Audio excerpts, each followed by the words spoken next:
Chers amis, vous avez maintenant l'habitude de regarder, d'assister à notre rendez-vous. Ce sont les actus de chez nous. Les actus de chez nous, ce sont les actualités vues avec notre regard particulier sur l'actualité. Un regard que vous ne trouverez pas dans les médias traditionnels. Commençons par ces images qui vous ont choqué, qui nous ont choqués. Ce sont les policiers qui, à Molenbeek, ont été agressés.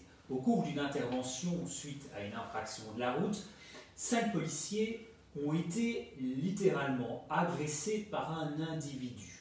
On a pu voir une femme en convulsion sur le sol, on a vu d'autres policiers essayer de rattraper la situation, mais vous avez vu que c'était très compliqué.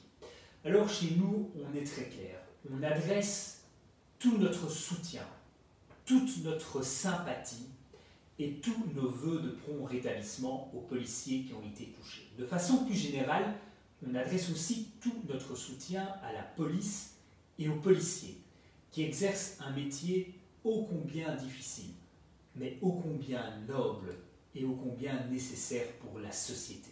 Chez nous, nous serons toujours du côté de la loi et de l'ordre.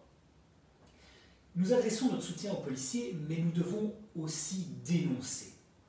Nous devons dénoncer tout d'abord toutes ces personnes qui ont plié un genou au sol pour un événement qui s'est passé à des milliers de kilomètres d'ici, aux États-Unis, et qui aujourd'hui n'ont pas un mot à dire pour soutenir les policiers qui ont été agressés.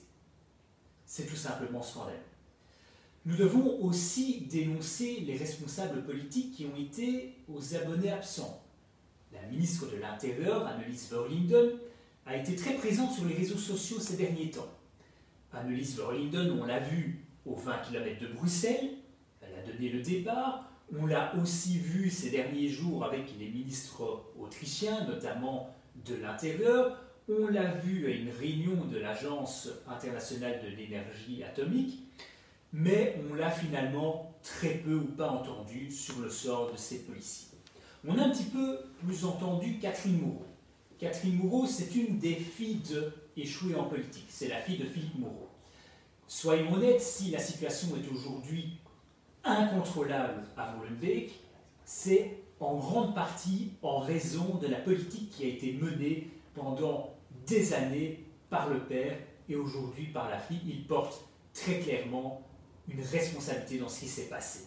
Il porte aussi une responsabilité dans le fait qu'il y a à Molenbeek des zones de non-droit. C'est un syndicat policier qui l'a annoncé, qui l'a révélé dans la presse. Ça ne nous étonne pas, on le savait tous, mais les hommes politiques ont été très clairement aux abonnés absents. Nous devons également dénoncer les médias. Les médias, on ne les a pas beaucoup entendus pour dénoncer ce qui s'est passé. On les a en revanche beaucoup entendus pour autre chose, notamment pour le fait que des gardes-côtes aux États-Unis ont refoulé des migrants. Les gardes-côtes étaient à cheval, mais on les a très peu entendus pour défendre les policiers belges. Soyons clairs, nous luttons contre le laxisme. Nous sommes pour une politique de tolérance zéro et toute personne qui s'en prend aux forces de l'ordre ont des comptes à rendre. Et avec chez nous, ils rendront des comptes, contrairement à la situation actuelle où, en réalité, la personne qui a agressé les policiers, aujourd'hui, elle ne se trouve pas derrière les barreaux, elle se trouve entre 4 murs, mais pas les 4 murs d'une prison. Les 4 murs de son appartement où cette personne se trouve avec un bracelet électronique, c'est tout simplement intolérable.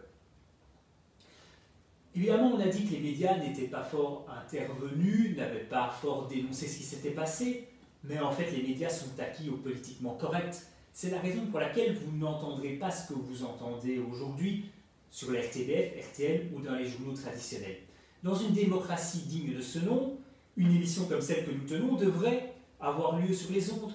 Notre président Jérôme Munier, président de chez nous, devrait être invité, comme est invité par exemple le président de Défi. Après tout, Défi ne représente pas tellement plus que ce qu'on pourrait représenter. Défi, c'est un parti finissant, ou que le CDH qui est omniprésent sur les antennes de la RTBF, de RTL, et pourtant sont des partis qui sont en fin de cycle. En fait, les médias, pour être honnête, ils s'en mordront les doigts. On a appris cette semaine que la chaîne LN24, par exemple, est déjà en grande difficulté. On pensait qu'LN24 allait apporter un souffle neuf dans le paysage médiatique wallon et belge francophone. Il n'en est rien, ça a été une chaîne, et c'est une chaîne qui véhicule encore tout le politiquement correct, saupoudré d'un petit peu d'économie. C'est la raison pour laquelle la chaîne est aujourd'hui en difficulté. La liberté d'expression n'est pas plus garantie aujourd'hui par les GAFA. On connaît l'épisode du début d'année où Trump a été boycotté, censuré par les réseaux sociaux, mais il n'y a pas que Trump. Bien des personnalités qui pensent en dehors des murs sont aujourd'hui censurées. On pense à Tom Van Grieken qui a été censuré, ça a été aussi le cas d'Éric Zemmour, le polémiste français. En parlant d'Éric Zemmour, vous avez probablement vu qu'une de nos compatriotes, malheureusement, oui, la Belgique francophone n'exporte pas toujours ses produits les plus talentueux, mais Charlie Vanhoenacker s'en est pris à Éric Zemmour en caricaturant, en grimant une de ses affiches. C'est tout simplement scandaleux et c'était pour le coup relativement antisémite. On est vraiment désolé. Vous le comprenez, les médias aujourd'hui ne respectent pas le principe de pluralité, mais il faudra qu'ils s'ouvrent à la liberté d'expression. Enfin, dernier point qu'on voulait aborder avec vous aujourd'hui, ce sont les propos de la ministre, ou plutôt de la secrétaire d'État au budget, Eva de Bleker. Alors, vous ne connaissez probablement pas son nom, mais vous êtes tout excusé, puisqu'il y a en Belgique pléthore de ministres, il doit y en avoir aujourd'hui 50, 60, 70, c'est beaucoup trop. La secrétaire d'État au budget a annoncé qu'il fallait faire un effort de 3 milliards d'euros. Les 3 milliards d'euros, évidemment, c'est dans votre poche qu'elle va aller les chercher. Et pourtant, on a tellement d'idées plus intéressantes. Aujourd'hui, il y a toujours un Sénat en Belgique qui coûte chaque année des dizaines de millions d'euros. Le Sénat est tout bonnement inutile dans le paysage institutionnel belge. Mais il y a d'autres moyens de faire des économies. Nombre de Wallons ne sont pas encore remis de ce qui s'est passé pendant l'été, c'est-à-dire les inondations. Et pourtant, le gouvernement a décidé de débloquer un budget de 2 millions d'euros pour l'Afghanistan. Pour le parti chez nous, les nôtres doivent passer avant les autres. Autre poste où on peut faire des économies, c'est le nombre d'élus.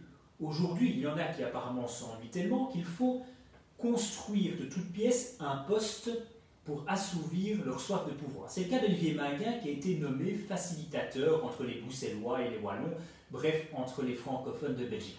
On pensait naïvement que le lien entre les Wallons et les Bruxellois était déjà effectué par le biais de la Fédération Wallonie-Bruxelles ou Communauté française. Apparemment, celle-ci est aussi inutile et donc il faut créer un nouveau poste.